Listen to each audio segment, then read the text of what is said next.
एक गांव में एक विशेष बालक ने जन्म लिया। उसका चेहरा दिव्यता से दमकता था, जैसे ब्रह्मांड ने उसे खुद चुना हो। डीएम का परिवार साधारण था पर संस्कारों से भरपूर। माता पिता सख्त थे पर दिल से बहुत स्नेही। बचपन से ही वह बच्चा गहराई से सोचता था। जब बच्चे खेलते वह पेड़ों की छांव में बैठकर आसमान को देखा करता। गाय, कुत्ते, पशु पक्षी सब उसके मित्र थे।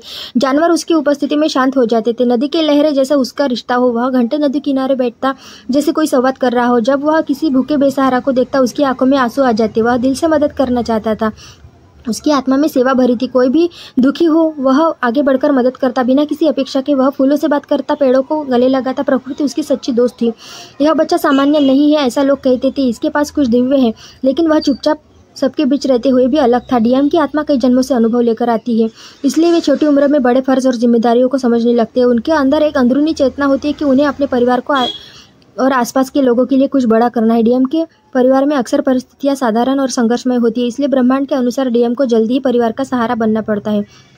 वे जिंदगी में जल्दी जिम्मेदारी आना डीएम के लिए एक तरह का आत्मिक परीक्षण होता है। यह उन्हें मजबूत बनाता है, उनका धैर्य और सेवा भाव बढ़ाता है, जिससे वे ट्विन फ्लेम जर्नी के लिए तैयार होते हैं। बचपन में जिम्मेदारियां लेने से उनका दिल और दिमाग दूसरों के दुख समझने वाला बन जाता है।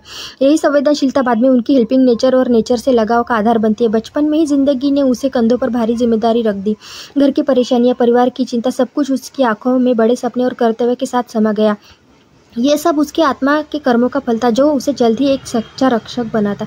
डीएम की आत्मा बहुत गहरी होती है, जिसमें एक तरह का सहज ज्ञान, इंट्यूशन होता है। ये ज्ञान उनके पूर्व जन्मों और ब्रह्मांडीय अनुभवों से आता है, इसलिए वे जल्दी समझ जाते हैं, समस्याओं का समाधान खुद निकाल लेते हैं। बहुत होशियार होते हैं, ज़्यादा सोचने वाले होते हैं। उनकी बुद्धि और समझदारी सामान्य बच्चों से अलग होती है। वे जल्दी सीखते हैं, चीज़ों को गहराई से समझते हैं। डीएम में एक प्रकार का आत्मशिक्षण, सेल्फ लर्निंग करने का गुण होता है। वे अपनी गलतियों से सीखते हैं, दूसरों को देख समझते हैं और बिना किसी दबाव के नई चीज़ें सीख जाते हैं।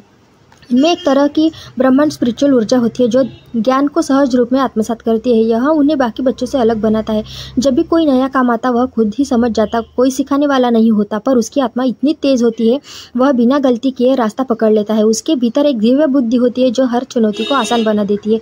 वो बिना किसी सिखाने वाले के खुद ही नए नए खेल उपकरण काम खोजता है, गलतियाँ करता, समझता और फिर सही रास्ता खुद ही खोज लेता। हर बार बेहतर से बेहतर होता गया। पेड़, पशु पक्षी और नदियाँ उसके शिक्षक थे। उनकी हर हरकत से कुछ नया सीखता गया। खुद पर भरोसा था उसे, बिना डर के हर काम करता था और सफलता पाता। लोग क्या सोचते हैं, क्या चाहते हैं, बिना बोले ही समझ जाता था। उसकी समझदारी सबको चौंका देती थी। कोई बात एक बार बताई जाती तो वह तुरंत सीख जाता था।